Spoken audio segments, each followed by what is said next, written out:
Hello everyone. Starting के दो lecture में हमने ये पढ़ा कि इलेक्ट्रोस्टैटिक्स क्या होता है, पोलैरिटी ऑफ इलेक्ट्रिक चार्ज क्या होता है, इलेक्ट्रोस्कोप क्या होता है। उसके बाद हमने पढ़ा कि कैसे एक अनचार्ज कंडक्टर को एक चार्ज कंडक्टर में कन्वर्ट करते हैं, जिसके हमने तीन मेथड पढ़े। फर्स्ट मेथड जो था आपका वो था फ्रिक्शनल इलेक्ट्रिफिकेशन। सेकंड मेथड जो था आपका वो क्या था, चार्जिंग बाय फिजिकल कांटेक्ट। ठीक है। थर्ड मेथड जो था वो क्या था, चार्जिंग बाय इंडक्शन। तो हमने उन तीन तरीके के मेथड से सीखा कि कैसे एक अनचार्ज्ड कंडक्टर को हम एक चार्ज कंडक्टर में कन्वर्ट करते हैं। ठीक है। तो देखिए, हम सभी चीजें जो डील कर रहे हैं वो कर रहे हैं इलेक्ट्रिक चार्ज से। तो इलेक्ट्रिक चार्ज के बारे में हमने फर्स्ट लेक्चर में भी पढ़ा था कि इलेक्ट्रिक चार्ज की डेफिनेशन क्या होती है। ठीक है। बेंजामिन फ्रैंकलिन ने किसको पॉजिटिव चार्ज बोला, किसको नेगेटिव चार्ज बोला। आज हम डिस्कस करने वाले हैं कि इलेक्ट्रिक चार्ज की बेसिक प्रॉपर्टीज क्या होती हैं। क्यों? क्योंकि हम इलेक्ट्रोस्टैटिक्स में जब इलेक्ट्रिक चार्ज से ही डील करने वाले हैं तो हमें उसके बारे में सब कुछ पता होना चाहिए कि इसकी प्रॉपर्टीज क्या क्या होती हैं। ठीक है। तो जैसा आप स्क्रीन पर देख पा रहे हैं, आज की हमारी हेडिंग है basic properties of electric charge, है ना। अब जो इसका फर्स्ट प्रॉपर्टी जो हम पढ़ने वाले हैं वो है additivity of electric charge. Additivity of electric charge की पहले समझ लेते हैं कि ये क्या कहना चाहता है कि एडिटिविटी ऑफ इलेक्ट्रिक चार्ज होता क्या है। The net charge on an extended body is the algebraic sum of charges in different regions of the body। तो क्या समझ में आया आपको? ये तो समझ में आया होगा कि एक एक्सटेंडेड बॉडी है, उस पर जितना भी चार्ज जहाँ जहाँ भी रखा हुआ होगा उनको जोड़ देंगे तो जो नेट सम मिलेगा वो ही उस एक्सटेंडेड बॉडी पर टोटल चार्ज होगा। अब आपके ये समझ में शायद नहीं आया होगा कि एक्सटेंडेड वर्ड का क्या मतलब होता है। देखिए, कोई भी बॉडी हो वो 1D 2D 3D यानी कि one dimensional, two dimensional, three dimensional की होगी, है ना। तो अगर वन डायमेंशनल की है तो उसमें डिफरेंट रीजन्स नहीं होंगे, वो सिर्फ एक सिंपल लाइन होगी। ठीक है। लाइन चार्ज भी हो सकता है। ठीक है, नो डाउट लाइन चार्ज भी हो सकता है, लेकिन उसके डिफरेंट रीजन्स नहीं होंगे। उसका जो भी चार्ज होगा वो उस कंप्लीट लाइन पे होगा। ठीक है, आप इस बात को समझ सकते हैं। अगर बॉडी आपकी 2D है, 2D है तो इसका मतलब क्या है कि वो दो डायमेंशन में एक्सटेंडेड है ना। तो इसके डिफरेंट रीजन्स पर, जैसे यहाँ पर चार्ज हो सकता है, यहाँ पर चार्ज हो सकता है, यहाँ पे भी चार्ज हो सकता है, यानी कि इसके डिफरेंट पार्ट्स पर चार्ज हो सकता है। अगर आपकी बॉडी 3D है यानी कि थ्री डायमेंशनल है, यानी कि उसकी कुछ वॉल्यूम भी है, तो तब कैसे पता लगाएंगे कि उस पर नेट चार्ज कितना होगा? सिंपल सा फंडा है इसका कि जितने डिफरेंट पार्ट्स पर चार्ज रखे होंगे उन सब का आप एल्जेब्रिक सम कर दीजिए। एल्जेब्रिक सम का क्या मतलब होता है? एल्जेब्रिक सम का मतलब होता है विद साइन। समझते हैं इसको एक एग्जांपल के थ्रू। ठीक है। जैसे आप ये एक क्यूब देख रहे हैं, ठीक है। मैं कहता हूं कि इस क्यूब की अपर सरफेस पर 2 कूलम्ब चार्ज रखा है, यानी कि ये जो सरफेस आप देख रहे हैं इस पर 2 कूलम्ब चार्ज रखा हुआ है। ठीक है। अब ये जो सरफेस है, मैंने इस पे बोला कि इस पे -3 कूलम्ब चार्ज रखा हुआ है। ठीक है, आपकी ये बात भी मान ली। अब मैं कहता हूं कि इसकी इस सरफेस पर, ये जो आप सरफेस देख रहे हैं, इस सरफेस पर +4 कूलम्ब चार्ज रखा हुआ है। ठीक है। तो अब आपसे पूछा गया कि बताइए कि इस बॉडी को डिफाइन करते हुए हम क्या बताएंगे कि इस पे कितना चार्ज होगा। तो सिंपली आपको क्या करना है, आपको सिंपली इसके डिफरेंट पार्ट पर जो भी चार्जेस रखे हुए हैं आप उनको क्या करें, एल्जेब्रिकली ऐड कर दें। और एल्जेब्रिकली ऐड करते हैं विद साइन। तो 2 कूलम्ब +4 कूलम्ब -3 कूलम्ब। अब आपको इसको सॉल्व करना है। टू टू कूलम्ब +4 कूलम्ब हो गया आपका 6 कूलम्ब, -3 कूलम्ब, और आपका आंसर क्या आ गया, 3 कूलम्ब। तो इस बॉडी पर जो नेट चार्ज होगा वो क्या होगा, वो होगा 3 कूलम्ब।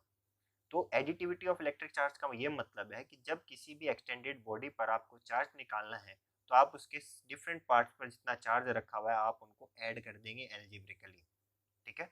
तो इस प्रॉपर्टी को हम एडिटिविटी ऑफ इलेक्ट्रिक चार्ज बोलते हैं। आई होप कि आपको एडिटिविटी ऑफ इलेक्ट्रिक चार्ज समझ में आया होगा। चलिए आगे बढ़ते हैं। कंजर्वेशन ऑफ चार्ज, ठीक है, ये एक बहुत इंपॉर्टेंट प्रॉपर्टी होती है। कंजर्वेशन ऑफ चार्ज बहुत इंपॉर्टेंट प्रॉपर्टी है, किसकी? इलेक्ट्रिक चार्ज की, ठीक है। अच्छा, इसको पढ़ते हैं कि इसकी डेफिनेशन क्या बोलती है। कंजर्वेशन ऑफ चार्ज ये बोलता है, it states that net charge in an isolated system remains constant. क्या समझ में आया? कि किसी भी आइसोलेटेड सिस्टम में जो नेट चार्ज होगा वो कांस्टेंट रहता है। तो इसका क्या मतलब है? देखिए, आपको आइसोलेटेड सिस्टम समझ में आया क्या कि आइसोलेटेड सिस्टम क्या होता है? शायद अभी नहीं आया होगा। तो सबसे पहले हम डिस्कस करेंगे कि आइसोलेटेड सिस्टम कैसा सिस्टम होता है। देखिए, एक ऐसा सिस्टम जिसका एक्सटीरियर यानी कि अपने एक्सटीरियर अपनी सराउंडिंग से कोई लेना देना नहीं है, यानी कि इस सिस्टम से ना तो चार्ज बाहर जा सकता है ना ही चार्ज अंदर आ सकता है।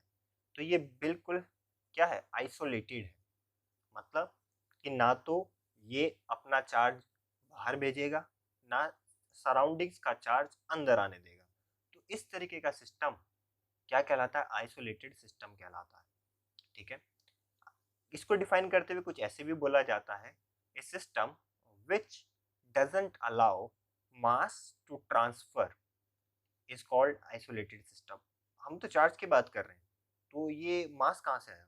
ठीक है, चार्ज का भी तो कुछ ना कुछ मास होता है। जैसे आपको पता है कि इलेक्ट्रॉन का चार्ज कितना होता है। एक इलेक्ट्रॉन का चार्ज आप बोलते हैं 1.6 इंटू 10⁻⁻19 कूलम। अब उस इलेक्ट्रॉन का मास कितना होता है? 9.1 इंटू 10⁻31 kg, ठीक है। बहुत माइन्यूट सा है लेकिन है तो अगर चार्ज इस सिस्टम से बाहर जाएगा तो उसका मतलब कुछ मास भी जाएगा, है ना। बट ये सिस्टम अलाउ ही नहीं करता है चार्ज को ना तो अंदर आने से ना बाहर जाने से, ठीक है। तो एक ऐसा सिस्टम जो अपने सराउंडिंग से जिसका कोई लेना देना नहीं है, ऐसे सिस्टम को हम आइसोलेटेड सिस्टम भी बोलते हैं। और इसकी क्या डेफिनेशन दे सकते हैं? हम इसकी डेफिनेशन कुछ इस तरीके से दे सकते हैं, it is a system, it is a system which is independent of external influence। तो ऐसा सिस्टम जो एक्सटर्नल इन्फ्लुएंस से इंडिपेंडेंट हो आइसोलेटेड सिस्टम कहलाता है, ठीक है। तो आपको याद रखना है कि आइसोलेटेड सिस्टम क्या था। तो चलिए वापस चलते हैं कंजर्वेशन ऑफ चार्ज पर, ठीक है। अब हम ये डिस्कस करने वाले हैं कि कंजर्वेशन ऑफ चार्ज क्या चीज है, ठीक है। चलिए, इसने क्या बोला? इसने बोला एक it states that net charge in an isolated system remains constant, कि किसी भी आइसोलेटेड सिस्टम का नेट चार्ज कांस्टेंट रहता है। इसकी एक और डेफिनेशन आपने छोटी क्लासेस में पढ़ी होगी 10th क्लास में, कि conservation of charge is a law which states that charges can neither be created nor be destroyed, यानी कि चार्ज को ना तो क्रिएट किया जा सकता ना डिस्ट्रॉय किया जा सकता, it can only be transferred, ठीक है। तो ये भी law of conservation of charge कहलाता है, ठीक है। तो बेसिकली इसका मतलब यह है कि आप चार्ज को ट्रांसफर कर सकते हैं एक जगह से दूसरी जगह, लेकिन अगर आपने उस ट्रांसफर को अलाउ नहीं किया, यानी कि आपने आइसोलेटेड सिस्टम कहा, तो उस आइसोलेटेड सिस्टम का जो नेट चार्ज पहले था वही नेट चार्ज बाद में रहेगा। जैसे आपने केमिस्ट्री में एक रेडियो एक्टिविटी पढ़ी थी 11th क्लास में, तो आपने ये जाना होगा कि यूरेनियम एक रेडियो एक्टिव मटेरियल है, ठीक है। कैसा है? Radio active. तो यूरेनियम एक रेडियो एक्टिव एलिमेंट है जिसका एटॉमिक नंबर 92 और एटॉमिक मास 238 होता है। जब ये अल्फा पार्टिकल प्रोड्यूस करने के लिए डिके करता है तो ये एक दूसरा एलिमेंट थोरियम और अल्फा पार्टिकल देता है। ठीक है, अब आपसे ये क्वेश्चन पूछा जाएगा कि क्या यहाँ पर चार्ज कंजर्व हुआ या नहीं। देखिए, ये एलिमेंट्री चार्ज था। बिफोर द रिएक्शन, यानी कि बिफोर द रिएक्शन कितना एलिमेंट्री चार्ज है? बिफोर द रिएक्शन, या डीके भी बोल सकते हैं आप, एलिमेंट्री चार्ज कितना है? 92। आफ्टर द रिएक्शन यानी कि आफ्टर द डीके, या अल्फा पार्टिकल की जनरेशन भी बोल सकते हैं इसको आप। ठीक है, after the reaction net charge कितना रहा? नेट एलिमेंट्री चार्ज 90 + 2, यानी कि इसका एडिशन और इसका एडिशन। देखिए 90 + 2 92 होता है, तो before the reaction and after the reaction the number of elementary charge is same. सिर्फ क्या डिफरेंस आया? चार्ज का ट्रांसफर। ठीक है, बट चार्ज रहा तो उतना ही ना, तो इसको हम बोलते हैं कंजर्वेशन ऑफ चार्ज। सीधी सी भाषा में आप समझ सकते हैं कि electric charge can't be can neither be created nor be destroyed. तो आपको ये याद रखना है। ठीक है, चलिए अब एक और प्रॉपर्टी है, नेक्स्ट प्रॉपर्टी, इसको बोलते हैं quantization of charge. Quantization of charge का क्या मतलब होता है, इसको हम डिटेल में समझेंगे। देखिए ये क्या बोलता है, it states that electric charge on any body will be an integral multiple of the basic और elementary charge। ये कह रहा है कि किसी भी बॉडी को आप ले लीजिए, उस पे जो भी चार्ज होगा ना वो एक एलिमेंट्री चार्ज का क्या होगा? इंटीग्रल मल्टीपल होगा। जैसा आप स्क्रीन पर देख पा रहे हैं, किसी भी बॉडी पर जो भी चार्ज होगा ना वो एलिमेंट्री चार्ज का इंटीग्रल मल्टीपल होगा। इंटीग्रल मल्टीपल होगा। अब इंटीग्रल मल्टीपल क्या चीज है? जैसे मान लीजिए आपने एक बॉडी मानी 1, मैंने इस पे चार्ज कैलकुलेट किया। चार्ज कैलकुलेट किया जब मैंने, तो मैंने एक बात नोटिस की कि इस बॉडी पे जो चार्ज होगा वो या तो ±e या ±2e या ±3e या +-4e एंड सो ऑन हो सकता है। इस पे चार्ज कभी भी फ्रैक्शन में नहीं हो सकता, यानी कि 0.5e not possible, ±0.3e not possible, और you can say that fractional charge doesn't exist. यानी कि इस किसी भी बॉडी पे जो चार्ज होगा वो कभी भी आपको इस तरह की फॉर्म में नहीं मिलेगा, यह हमेशा एक इंटीजर होगा। ठीक है, आपको याद रखना है। ये इंटीग्रल मल्टीपल है एक किस चीज का? एक बेसिक एलिमेंट्री चार्ज का। क्या है? Basic elementary charge. अब बेसिक एलिमेंट्री चार्ज समझना बहुत जरूरी है। जब तक मुझे बेसिक एलिमेंट्री चार्ज समझ में नहीं आएगा तब तक मुझे क्वांटाइजेशन समझ में नहीं आएगी। तो बेसिक एलिमेंट्री चार्ज क्या होता है ये जानना भी तो क्या है, बहुत जरूरी है ना। तो चलिए जानते हैं कि बेसिक एलिमेंट्री चार्ज क्या है। आपने इलेक्ट्रॉन का तो नाम सुना है, बिल्कुल, सब एटॉमिक पार्टिकल है एटम का। अभी हमने इसका ऊपर चार्ज लिखा था कि इस पे कितना चार्ज होता है।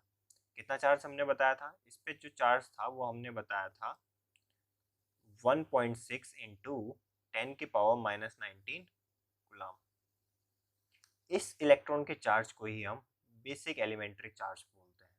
तो इसमें आपको कोई कंफ्यूजन नहीं होना चाहिए कि बेसिक एलिमेंट्री चार्ज क्या होता है।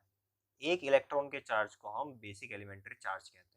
तो इसका मतलब ये है कि आप जब किसी बॉडी पर चार्ज देखेंगे तो वो चार्ज हमेशा इस एलिमेंट्री चार्ज का इंटीग्रल मल्टीपल होगा, plus minus 1e, plus minus 2e, plus minus 3e and so on. ठीक है, यानी कि 2e 1e माइनस 2e इस तरीके से होगा। ठीक है, तो बेसिक एलिमेंट्री चार्ज का मतलब एक इलेक्ट्रॉन पर होने वाले चार्ज का मैग्नीट्यूड के बराबर चार्ज। ठीक है, तो आपको आई होप कि क्वांटाइजेशन ऑफ इलेक्ट्रिक चार्ज समझ में आया होगा। चलिए आगे बढ़ते हैं। नेक्स्ट जो प्रॉपर्टी है ये है इनवेरिएंस ऑफ इलेक्ट्रिक चार्ज। तो समझते हैं कि इनवेरिएंस ऑफ इलेक्ट्रिक चार्ज क्या है। It states that charge on a body does not change whether it is in motion और एट रेस्ट। क्या समझ में आया? ये बता रहा है कि अगर कोई बॉडी है वो रेस्ट पे रखी हुई है, कहाँ पे रखी हुई है? रेस्ट पे। मान लीजिए ये मेरी बॉडी है और ये एट रेस्ट पे है, इस पे चार्ज मान लीजिए क्यू है, तो इस पे क्यू चार्ज है। अब मैंने क्या किया? फोर्स लगाई। तो जब मैं फोर्स लगाता हूँ तो फोर्स का डेफिनेशन आपने क्या पढ़ी थी? F is equal to M A. ठीक है, जिस बॉडी पे फोर्स लग रही है ये m उसका मास है, a है फोर्स लगने के बाद उस बॉडी में कितनी एक्सेलरेशन आई, और एक्सेलरेशन कब आती है? जब बॉडी मूविंग होती है। तो जैसे ही मैं इस पे फोर्स लगाऊंगा तो ये बॉडी क्या करने लगेगी? ये बॉडी मोशन में आ जाएगी और ये बॉडी क्या हो जाएगी? मूविंग बॉडी हो जाएगी। ठीक है, क्या हो गई? मूविंग बॉडी हो गई। अगर ये मूविंग बॉडी हो गई है तो मेरा क्वेश्चन ये है कि क्या इसी बॉडी पर, जिस बॉडी की हमने बात कर रहे हैं ना, इसी बॉडी पर क्या उतना ही चार्ज रहेगा जो रेस्ट पे था? तो इसके लिए मुझे इनवेरिएंस ऑफ इलेक्ट्रिक चार्ज पढ़ना पड़ेगा। इनवेरिएंस ऑफ इलेक्ट्रिक चार्ज ये बोलता है कि किसी भी बॉडी पर जितना चार्ज रेस्ट पे रहता है उतना ही चार्ज मोशन में आने पर भी रहेगा। तो अब मैं ये बात श्योरिटी के साथ कह सकता हूँ कि इस मूविंग बॉडी पर भी क्यू ही चार्ज रहेगा। ठीक है, तो चाहे बॉडी रेस्ट में हो या मोशन में हो, उस बॉडी पर कितना चार्ज है वो चेंज नहीं होता है। तो आपको ये याद रखना है। चलिए, इनवेरिएंस ऑफ इलेक्ट्रिक चार्ज के बारे में हमने बात की। अब हम कंपैरिजन करते हैं मास एंड इलेक्ट्रिक चार्ज का। ठीक है, अब मास और इलेक्ट्रिक चार्ज में क्या कंपैरिजन क्यों करें? देखिए, आपने 11th क्लास में ग्रेविटेशनल वाला चैप्टर पढ़ा होगा, तो आपने मास के बारे में अच्छी तरीके से पढ़ा होगा। क्यों? क्योंकि मास ही बेसिस है कि दो मासेस के बीच में जितनी भी फोर्स लगती है उसको हम ग्रेविटेशनल फोर्स बोलते हैं। अगर हम इलेक्ट्रिक चार्ज के कारण होने वाली फोर्स को देखना चाह रहे हैं तो हमको ये भी कंपैरिजन करके देखना पड़ेगा कि दोनों में क्या क्या डिफरेंसेस हैं। देखिए, मास एंड इलेक्ट्रिक चार्ज, इनके बीच में क्या क्या डिफरेंसेस हैं। देखिए, मास जो होता है बॉडी का, जरूरी नहीं कि इसके पास इलेक्ट्रिक चार्ज, यानी कि कोई बॉडी है जिसका कुछ ना कुछ मास तो होगा, है ना? तो इस बॉडी पर क्या कोई चार्ज है? जरूरी नहीं। तो यानी कि अगर मास है तो इलेक्ट्रिक चार्ज हो भी सकता है या नहीं भी हो सकता उस बॉडी पर। ठीक है, लेकिन इलेक्ट्रिक चार्ज है तो इसका मतलब मास भी होगा। क्यों? क्योंकि जो आपका बेसिक एलिमेंट्री चार्ज है वो है इलेक्ट्रॉन, और इलेक्ट्रॉन का भी क्या होता है? मास होता है। कितना? बहुत ही माइन्यूट होता है, लेकिन होता तो है ना। तो यानी कि अगर किसी बॉडी पर चार्ज है तो ऑब्वियस सी बात है कि उस पर क्या एक्सटर्नल कुछ एक्सटर्नल मास भी होगा। तो यानी कि electric charge has mass, but a mass may और may not have an electric charge. तो ये आपको याद रखना है। Second, mass is always positive, but charge can be positive और नेगेटिव, पॉजिटिव और नेगेटिव। ठीक है, थोड़ी देर पहले पढ़ा कि चार्ज इज क्वांटाइज्ड, यानी कि ये हमेशा क्या होगा? पैकेट में रहेगा, यानी कि 1e 2e plus minus 1e plus minus 2e इस तरीके से। लेकिन mass is not quantized, is not quantized, ठीक है, ये आपको याद रखना है। चलिए आगे और पढ़ते हैं। अभी हमने क्या पढ़ा? हमने पढ़ा charge is always conserved, charge is always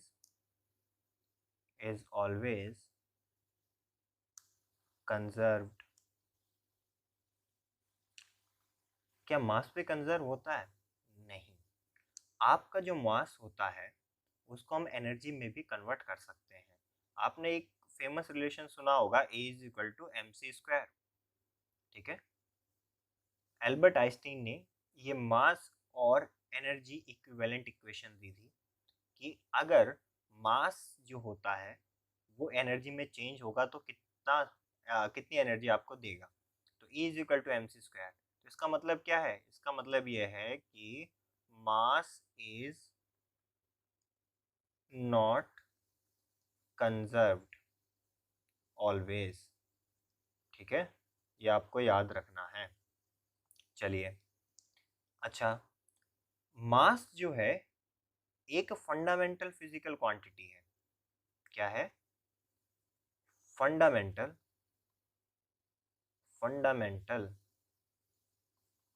physical quantity.